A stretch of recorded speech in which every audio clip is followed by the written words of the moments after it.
എല്ലാവർക്കും daily news അനാലിസിലേക്ക് സ്വാഗതം. അപ്പോൾ ഈ പ്രാവശ്യത്തെ ഡെയിലി ന്യൂസിൽ നമ്മൾ നോക്കാൻ പോകുന്ന ടോപ്പിക്സ് ഇതൊക്കെയാണ്. Let's talk about one candidate multiple constituencies. Okay, ഇത് നമ്മുടെ എഡിറ്റോറിയലുള്ളൊരു ന്യൂസാണ്. ഇത് GS2 പൊളിറ്റി ഇലക്ഷൻസുമായിട്ട് റിലേറ്റഡ് ആയിട്ട് വരുന്നൊരു ആർട്ടിക്കിളാണ്. ഓക്കെ, പിന്നെ ഉള്ളത് India's former attempts at mineral diplomacy. ഇത് നമ്മുടെ മിനറൽസ് അതുപോലെ തന്നെ മറ്റുള്ള കൺട്രീസൊക്കെ ആയിട്ടുള്ള IR പെർസ്പെക്റ്റീവിൽ ഉള്ള ഒരു എഡിറ്റോറിയലാണ്.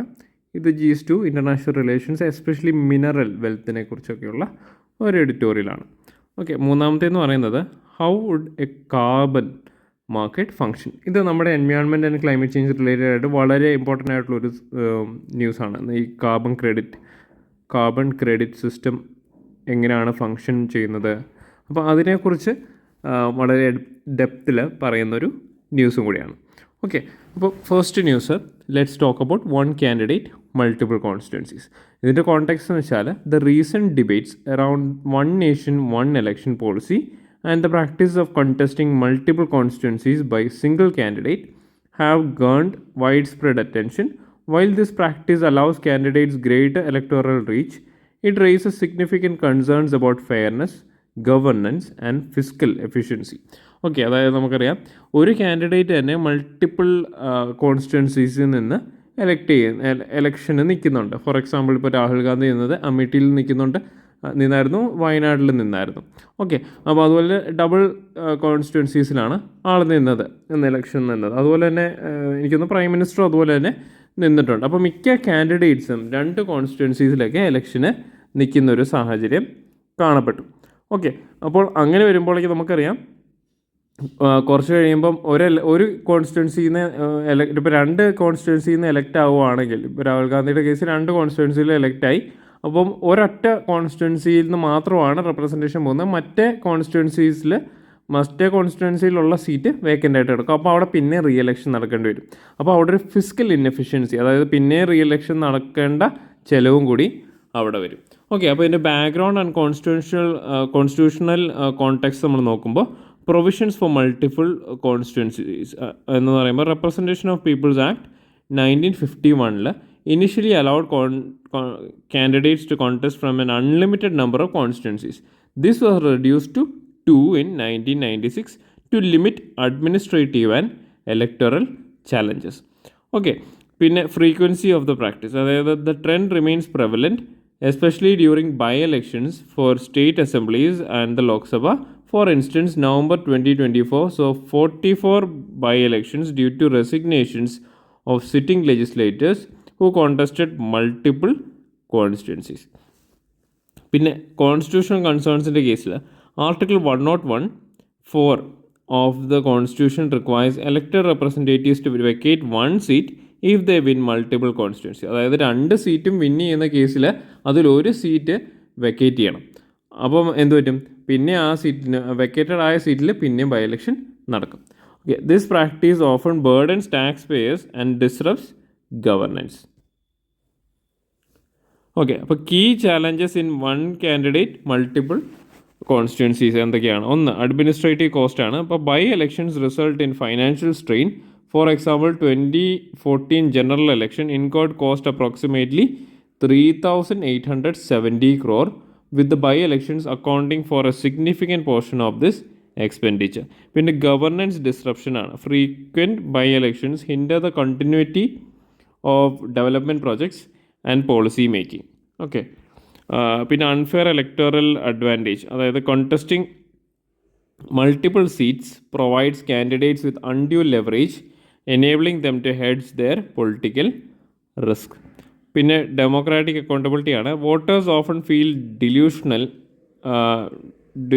disillusioned when their chosen candidate vacate the seats, raising questions. അതായത് ഒരു കാൻഡിഡേറ്റ് ഇലക്ഷന് നിൽക്കുമ്പോൾ രണ്ട് കോൺസ്റ്റിറ്റ്യുവൻസി നിന്നു, പക്ഷേ ആ ഒരു കാൻഡിഡേറ്റിൻ്റെ കരിസ്മ ബേസ് ചെയ്തിട്ടാണ് അവിടുത്തെ ആൾക്കാർ അയാളെ വോട്ട് ചെയ്ത് ജയിപ്പിക്കുന്നത്. അപ്പം രണ്ടിടത്തും ജയിച്ചു കഴിയുമ്പോഴേക്ക് എന്ത് പറ്റും, ഏതെങ്കിലും ഒരു വോട്ടർ ബേസിനെ ആൾക്ക് ബിട്രേ ചെയ്യേണ്ടി വരും. ഓക്കെ, അപ്പം candidates commitment to the constituency. അപ്പം logistical challenges, organising simultaneous elections across multiple constituencies stretches the resources of the Election Commission of India. Okay, international perspective. Bangladesh's case, candidates can contest up to 3 constituencies, but reforms limit this practice. Pakistan's case, candidates are allowed multiple constituencies, but face criticism for the associated cost. പിന്നെ united കിങ്ഡത്തിൻ്റെ കേസിൽ this practice is banned, reflecting a commitment to democratic accountability. Okay, recommendations and റിഫോംസിൻ്റെ കേസിൽ amendments to section 33(7) restricts candidates to contesting from only one constituencies to uphold one person one vote principle. Okay, പിന്നെ increased deposits and penalties, അതായത് higher monetary deposits and fines to deter frivolous candidates. അതായത് പിന്നെ ഇങ്ങനെയുള്ള കാൻഡിഡേറ്റ്സിൻ്റെ കേസിൽ ഒന്നുകൂടെ ഇലക്ഷനൊക്കെ നടത്തണമെങ്കിൽ ആ ഒരു കോസ്റ്റ് ആ ഒരു ഇൻഡിവിജ്വൽ കാൻഡിഡേറ്റ് എടുക്കേണ്ട രീതിയിലൊക്കെ കൊണ്ടുവരുവാണെങ്കിൽ ഈ ഒരു പ്രാക്ടീസ് കുറയും. Mandatory by election cost require candidates vacating seats to bear the cost of resulting by election.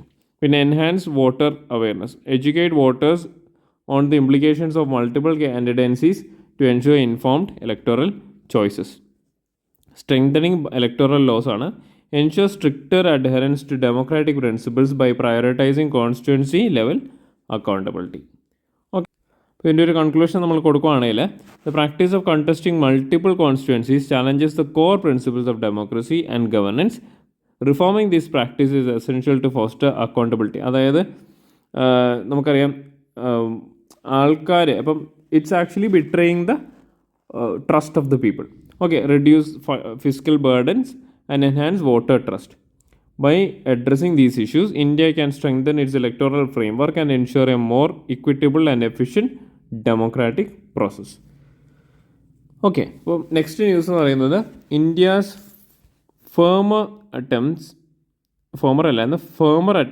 At mineral ഡിപ്ലോമസിയാണ്. അപ്പോൾ ഇതിൻ്റെ കോൺടെക്സ്റ്റ് എന്ന് വെച്ചാൽ India's ambition to become a global manufacturing hub and the technological leader hinges on securing a steady supply of critical minerals, with China dominating the global supply chain for these resources. India's dependence on imports raises significant concerns and about economic and strategic vulnerabilities. അപ്പോൾ India's initiatives in mineral diplomacy, okay, establishing joint ventures, ഇത് എന്തൊക്കെയാണ് നമ്മൾ ചെയ്തിട്ടുള്ളതെന്നൊക്കെയാണ്. Just not ചെയ്ത് വെക്കുക, വളരെ important ആണ്. നിങ്ങൾക്ക് എവിടെയെങ്കിലുമൊക്കെ ആൻസർ റൈറ്റിങ്ങിലൊക്കെ കോട്ട് ചെയ്യാൻ പറ്റും. Okay, establishing joint ventures. India has pursued bilateral and multilateral agreements with resource-rich countries such as Australia, Argentina, United States and Kazakhstan. Khanji Bidesh India Limited, Kabul, a joint venture aimed at securing critical and strategic minerals for domestic industries by acquiring assets abroad and fostering government-to-government and business-to-business engagements. Been agreements with Bolivia and Chile for lithium supplies and collaborations with Argentina for cobalt and other critical minerals. പിന്നെ cooperative engagements നമ്മൾ നോക്കുവാണെങ്കിൽ strengthened partnerships with frameworks such as Indo Pacific economic framework four prosperity IPEF and the G7 for mineral security. Okay, focused on building international consensus for transparent and sustainable mineral supply chains. പിന്നെ joint ventures like IRLUK Titanium Limited with Central Asian countries to leverage titanium resource. അപ്പം നമുക്ക് cobalt എവിടെ നിന്നാണ്, Argentina related ആയിട്ട് വന്നു.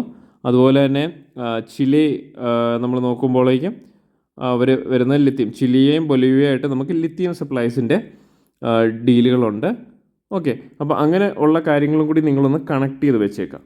Okay, പിന്നെ challenges in mineral diplomacy. Okay, dependence on imports. India remains reliant on foreign nations for critical minerals, leaving it vulnerable to supply disruptions. Okay, private sector participation. Limited involvement of India's private sector in mineral exploration and resource development. അതായത് നമുക്കറിയാം, ഇപ്പോൾ rare earth minerals പോലത്തെ minerals ഒക്കെ excavate ചെയ്യണമെങ്കിൽ നമുക്ക് എന്താ ഒരു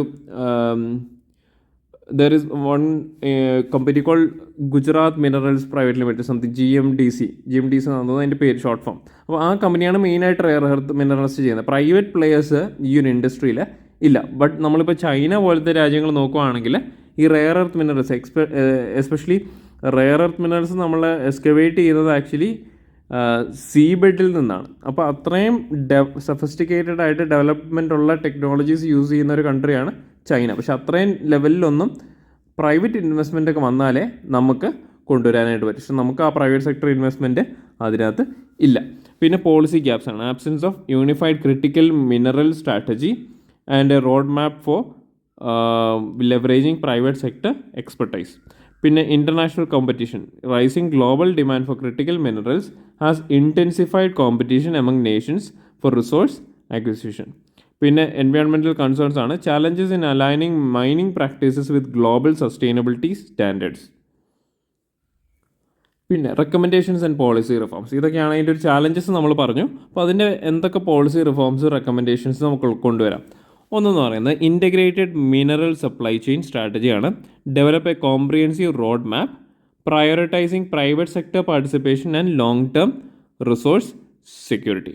പിന്നെ സ്ട്രെങ്തൻഡ് ഇൻസ്റ്റിറ്റ്യൂഷണൽ ഫ്രെയിംവർക്കാണ്. അത് establish a dedicated mineral diplomacy division within the ministry of external affairs to coordinate international engagements.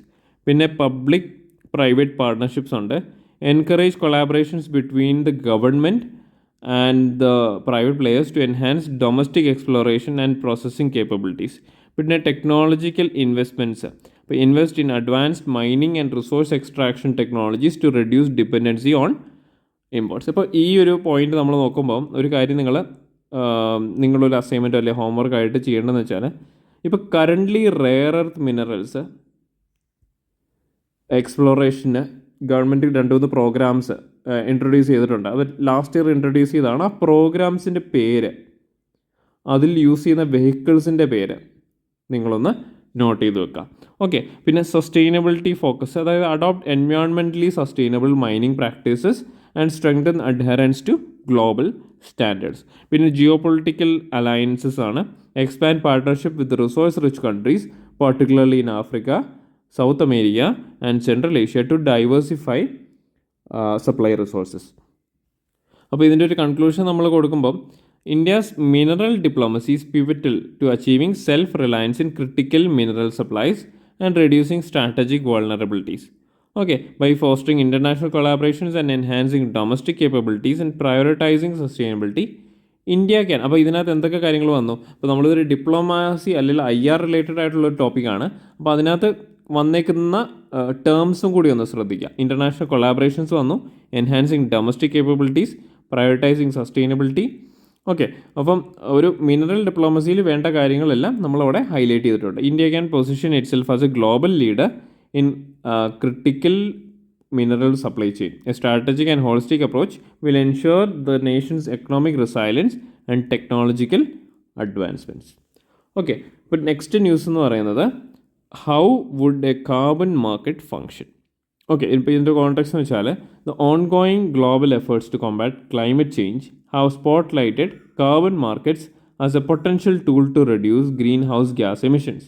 But this system allows the buying and selling of carbon credits, aiming to limit carbon emissions globally and promote sustainability.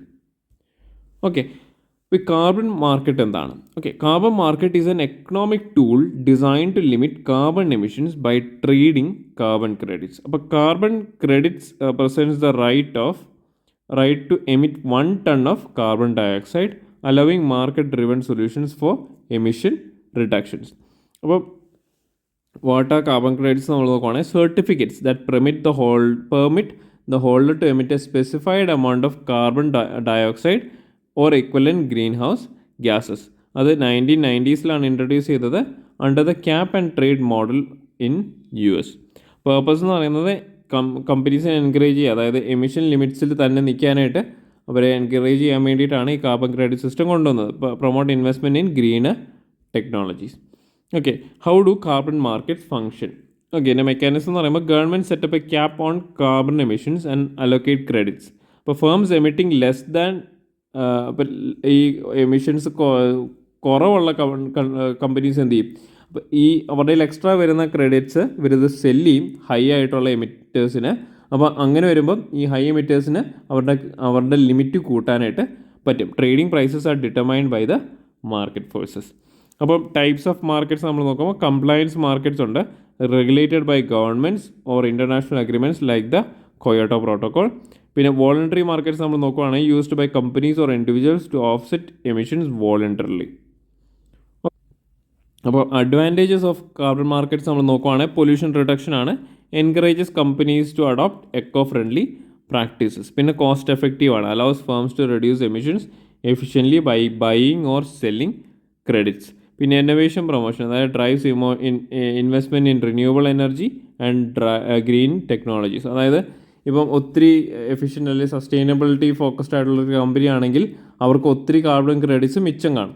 അപ്പോൾ ഈ credits ഇവർക്ക് വിൽക്കുവാണെങ്കിൽ തന്നെ, വേറൊരു കമ്പനിക്ക് വിൽക്കുവാണെങ്കിൽ തന്നെ ഇവർക്ക് എന്ത് കിട്ടും, അവർക്ക് കുറേ ലാഭം കിട്ടും. പിന്നെ economic incentives provides financial benefits for entities reducing emissions beyond the mandated levels. Okay, അപ്പോൾ ചാലഞ്ചസ് ഇൻ കാർബൺ മാർക്കറ്റ്സ് എന്താണെന്ന് നോക്കിക്കഴിഞ്ഞാൽ ലിമിറ്റഡ് ഇമ്പാക്റ്റ് ഇൻ എമിഷൻസ് ആണ്. അതായത് ലൂപ്പ് ഹോൾസ് അലോ ചില ഫേംസ് എന്ത് ചെയ്യും, ഈ ടാർഗറ്റ്സ് ഒക്കെ മീറ്റ് ചെയ്യാനായിട്ടൊക്കെ ഇവരെന്ത് ചെയ്യും, വേറെ ഏതെങ്കിലും അൺഓർഗനൈസ്ഡ് ആയിട്ടുള്ള മെത്തേഡ്സിലൂടെ അത് അച്ചീവ് ചെയ്യാനായിട്ട് നോക്കും. Meet targets without significantly reducing pollution. Lack of transparency ആണ്, അതായത് ഡിഫിക്കൽട്ടി. അതായത് ഇപ്പോൾ എത്ര എമിഷൻ റിഡക്ഷൻ നടക്കുന്നുണ്ട് അല്ലെങ്കിൽ എത്രത്തോളം എമിറ്റ് ചെയ്യുന്നുണ്ട് ഒരു കമ്പനി എമിറ്റ് ചെയ്യുന്നുണ്ടെന്നുള്ള കാര്യങ്ങളൊക്കെ ആ കമ്പനിക്ക് വേണമെങ്കിൽ മാറ്റി പറയാനൊക്കെ പറ്റും. ഓക്കെ, അപ്പോൾ അതിലൊന്നും ഒരു ആക്ച്വൽ ഡേറ്റ കിട്ടാനായിട്ട് ഇല്ല.